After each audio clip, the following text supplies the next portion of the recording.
Greetings, family. Welcome to my YouTube channel. I am Advocate Buleng. The purpose of this channel is to share the Word of God and to teach South African law.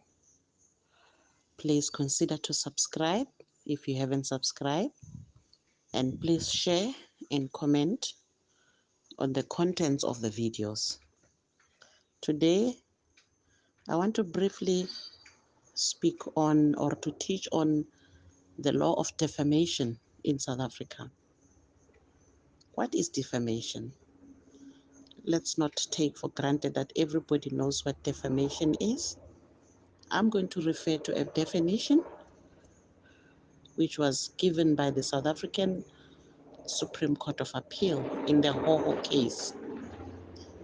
In that case, the court defined defamation as unlawful and intentional publication of matter concerning another which intends to injure their reputation.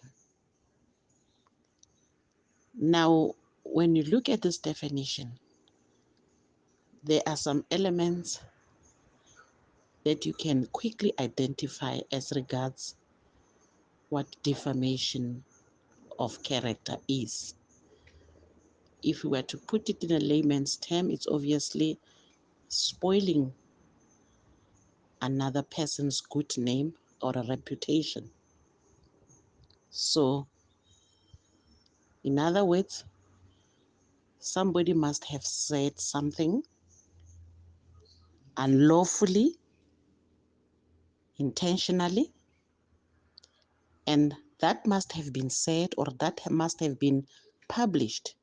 By published, we're not talking about writing it in a newspaper necessarily, though it can. But published means that it was said, it's either orally or it was written. It was announced. And this behavior must be wrongful and intentional. And it must be defamatory. And also, the person defamed must have been identified. They must have specifically said, yeah, Puleng or Elizabeth is a witch. So the person must have been identified. And the remarks made must have negative impact, or they must have the results of injuring the reputation of that particular person. And that information must be false. And the person who publicized or who said that information must be at fault. And the very same Supreme Court of Appeal also stated that defamation can be considered a common law crime. So yes, it is a crime. And you can institute criminal or civil proceedings for that particular matter or for that particular case, because your good reputation or your good name is being tarnished. Now, there are defenses to this defamation. Somebody can say you have defamed them, and the person who is at fault can come up with the defenses as to why he or she published whatever they have published. One of the very popular defenses for the law of defamation of character, it's true. You can say the information that I have said, that I have publicized about this particular person, even if he says he is defamed, but it's true. If I say he's a thief, it's because he has stolen. And if you are able to convince the court that indeed what you said is true, then this person may not be successful. The second defense that can be used in a case of defamation is opinion. You can just say, I was expressing my opinion about the situation, even if the circumstances, the facts may not be accurate or they may be true, as we said. But if it is an opinion which you expressed, that can be used or considered as a defense. Another defense is absolute privilege or parliamentary privilege.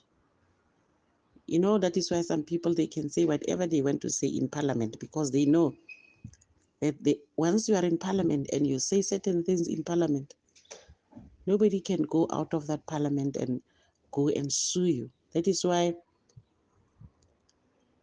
we see a lot of things being said in parliament, because people know that they cannot be sued, or they can raise this defense of privilege, absolute privilege, or even parliamentary privilege at a later stage when they are sued.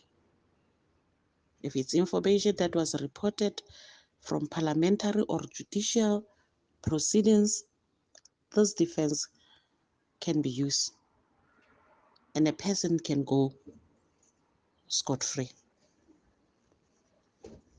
Now, the question that can be asked is it worth it instituting civil proceedings for defamation of character? It is worth it.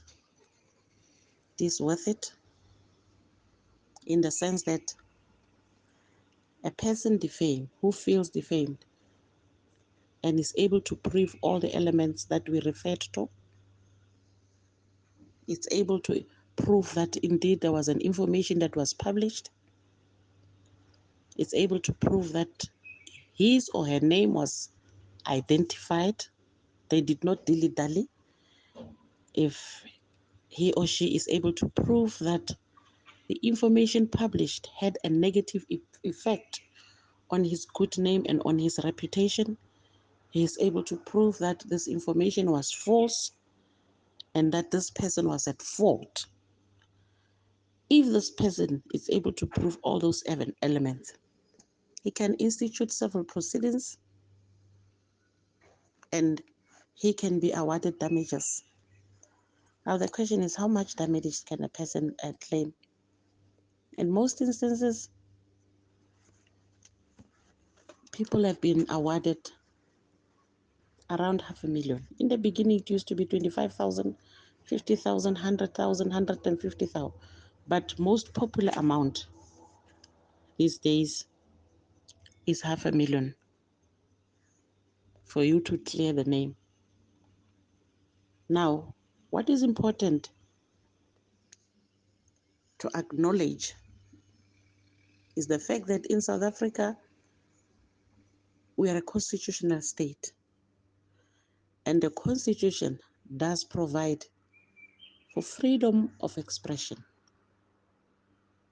People enjoy the right in terms of the Constitution to express their views, to express their opinions freely. But what we need to recognize is that as much as a country, South Africa, we enjoy this right of freedom of expression, that this right, or even these rights rather, that are enshrined in our Constitution, they are not absolute. They are limited. You know, in terms of Section 36 of the Constitution, which is the limitation clause, you can enjoy your rights as enshrined in your Constitution, but in your enjoyment of your right, you are not allowed to violate somebody else's right. That is why we say these rights are not absolute. That is why we say these rights are limited. Yes, you have freedom of expression to say whatever you want to say, but in you exercising that right, make sure that you do not publish statements that would hurt or that would impact negatively on the reputation or on the good name of another person, or that will even impair their dignity. Feel free to say whatever you want to say to enjoy your right, but in that process, do not cross the line. Do not cross the boundaries. Do not infringe other people's rights. Be cautious as to what you say and when you say it, and whether what you say is truthful or not. Because at a later stage, you can say, no, I heard somebody said so. I was just quoting someone. But was it true? When you decided to quote that person, or when you decided to quote that publication, or when you decided to publish whatever it is that you published, did you ensure that there is an element of truth in what you are saying? Because you may end up in danger. You may end up having to pay damages. You may end up being sued.